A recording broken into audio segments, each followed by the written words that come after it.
So it's April 20th. It's a sudden turn of events above 7,000 points. Oil price surging, geopolitical escalation, and AI bull market faces its first real test. Greetings everyone, I'm James. It's April 20th, 6 a.m. Eastern Time. This past weekend, April 18th to 19th, the underlying logic of global markets underwent a dramatic 180-degree reversal. Last Friday at the close, we were still cheering for the S&P 500 to break through 7,000 points, and it's right now at 7,126. And we were cheering the Nasdaq surged 6.8% in a single week, and it's now at 26,672.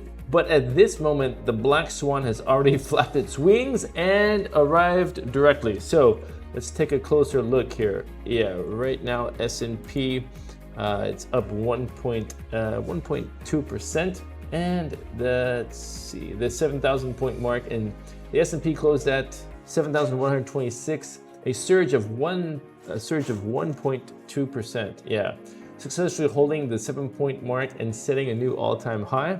Yeah, and also looking at the Nasdaq, it was up 1.29% at 26,672, and the Dow Jones actually was up 1.79% at 49,447 right there. Yeah, a surge of 868 points basically.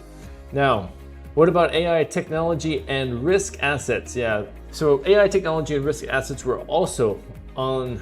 AI technology and risk assets were all on last week, but this weekend, the previously easing tensions in the Middle East suddenly also reversed.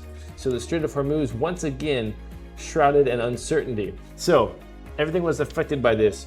Crude oil surged nearly 6% overnight. Actually, right now, West Texas Intermediate jumped up 6%, about $5 to 88.89. Brent crude jumped up 5.16%, $4.66 rather, and Brent crude jumped is at 95.04 at the moment. Yeah. So let's see. Let me check here for the U.S. oil right now is at U.S. oil right now is still at 87.3. Okay. If you're looking, the U.S. oil futures is at 87.3. U.S. stock futures plummeted across the board.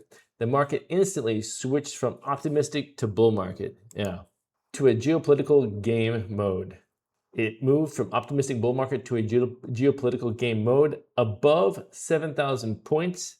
Is this a new starting point or a short-term top? Let me know your thoughts. Let's begin with some in-depth analysis here. So, first thing we're going to talk about is macroeconomic truth, from interest rate cut fantasy to war and inflation. So, some of my insights on this. The core logic behind last week's rise was geopolitical easing and falling oil prices, and the return of interest rate cut expectations. But now, this logic has been completely destroyed. So, again, showing oil prices here, again, West Texas 88, Brent crude 95. Some of my insights on this, the prevailing logic right now is this: tensions in the Strait of Hormuz, surging oil prices, and the rekindled inflation expectations. The current situation is extremely tricky. Once oil prices firmly establish themselves at elevated levels, U.S. Treasury yields will immediately push higher. This implies that the 10-year U.S. Treasury yield of 4.32%, which we discussed last week, may merely be a starting point. If yields surge towards 4.5%, the valuation pressure on tech stocks will become crushing. For high valuation tech stocks, this would effectively mean their funding lifeline has been cut. While last week was characterized by mindless buying, this week is highly likely to devolve into an extremely brutal structural battle. The market's recently established rate cut trade is now being scorched by the fires of geopolitical conflict. So, what are my questions to you as the audience? In your opinion, what is the biggest market risk this week? Do you think it's inflation spiraling out of control? Or is it more further escalation of geopolitical conflicts impacting global supply chains? Let me know. Give me a 1 for inflation spiraling out of control. Give me 2 for escalation of geopolitical conflicts. And type your choice in the comments and I'll provide an in-depth analysis of the top voted option during my live stream. Now, let's go on for some weekly recap. Shadows behind the splendor. The rally is unhealthy. For example, some key data behind this. Although the major indices hit new all-time highs, we have identified a very peculiar underlying metric. Last week, only about 26% of the constituent stocks actually outperformed the broader index. So, some of my insights on this. What does this signify? It indicates that last week's surge was a highly concentrated bull run. Capital was frantically chasing AI stocks. We all remember Allbirds, right? And mega cap technology giants, while the majority of traditional sectors did not genuinely participate in the rally. And as I cautioned everyone last Friday, this kind of narrow market bull run offers an extremely low margin for error. Should the leading stocks, the market bellwethers like Nvidia and Tesla, should they begin to falter due to deteriorating macro environment, a market stampede could occur at any moment while the indices hover above the 7,100 point. Here's the 7,100 point of S&P 500 there. So my question to you is, the audience, let's get down to brass tacks. What does your current portfolio allocation look like? Are you more fully invested in tech, AI, and are you ready to keep fighting? Or are you more diversified into energy or cash and hedging against black swan events? Again, give me one if you're more invested into tech and AI and ready to keep going, ready to keep fighting. Or number two, type 2 if you're more diversified into energy or cash, hedging against black swan events. All right. Now let's move on. Again, this week's core theme: Can earnings season outperform macroeconomic headwinds? Well, let's take a look. Earnings season reaches a fever pitch this week as Tesla, Intel, and Boeing and Procter & Gamble officially released their quarterly results. We'll be looking at those later as well. So some of my thoughts. Last Friday, our focus on Taiwan Semiconductor, TSMC, was centered on AI faith. But this week, our focus on Tesla shifts to earnings delivery, okay? Speaking about Tesla, investors will be scrutinizing every detail regarding its robotaxi progress and AI chip strategy. These are the critical factors determining whether the stock can reclaim the $200 mark and establish a firm foothold. Now, let's talk about Intel. Okay, here we go. Now, looking at Intel, is the loss in foundry business finally narrowing? Given the current geopolitical climate, the market has run out of patience for more narratives. The dominant theme this week is concrete delivery. If earnings exceed expectations, they may help offset the negative impact of geopolitical headwinds. However, if results prove lackluster, especially against the backdrop of the current geopolitical environment, could result in a double whammy for the stock. Now let's talk about Boeing, okay? Sitting at 223, pre-market it's at 221. The industrial giants battle to defend its trust and cash flow. Boeing is currently navigating an extremely challenging period. The market is looking beyond mere delivery figures to focus on specifically on the cash burn resulting from recent safety audits. If Boeing can provide free cash flow forecasts that demonstrate resilience, even amidst its current difficulties, it could serve as a stabilizing anchor for the Dow Jones Index. Conversely, it risks becoming a broken link that drags down the entire traditional industrial sector. Now, let's take a look at Procter & Gamble. Okay, sitting at 146, and at pre-market it's still at 146. It's a litmus test for pricing power in an inflationary environment. With oil prices breaching the $90 mark once again, cost pressures related to logistics and raw materials have returned. Procter & Gamble's earnings report will reveal a crucial truth. Can American consumers still tolerate further price hikes?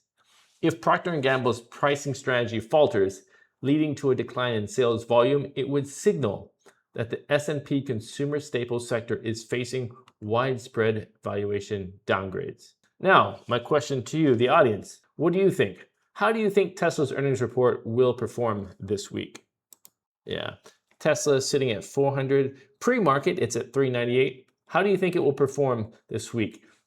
One, it still has room to surge. We're only halfway up the mountain. Or two, it has entered the earnings realization phase. The positive news could be fully priced in at any moment. What do you think? One, it's going to still has room to run, or two, it's already reached its peak. Let me know your thoughts. Right now, again, it's at 400 pre-market, it's at 398. All right, now looking towards the technical outlook, the options powder keg at the 7,000 point threshold. Okay, here we are. S&P is at 7,126. Following the options expiration last Friday, the market didn't suddenly lose its safety rails. Rather, it entered a phase of rapid gamma structure reconstruction.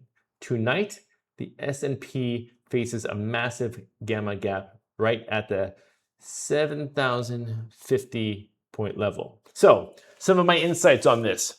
The current market landscape is an extremely unstable powder keg. The current gamma neutral zone sits right around 7,100. Yes. And right now it's at 7,126. Should the index breach this level triggered by negative geopolitical news, market makers will be forced to switch into negative gamma mode, meaning they will sell even harder as the market falls. This implies that any retracement towards the 7,000 point level won't be a gentle drift, but rather a sharp plunge accompanied by violent spikes in volatility. If oil prices continue to climb after the market opens, triggering algorithmic sell-offs, a retest of the 7,000 point support level is virtually a foregone conclusion. So, whatever you do, do not rush into catch the falling knife during this initial wave of selling. What we need to watch for is whether the VIX, basically the fear index, spikes instantly past the 19 mark. And right now it's at 19.56.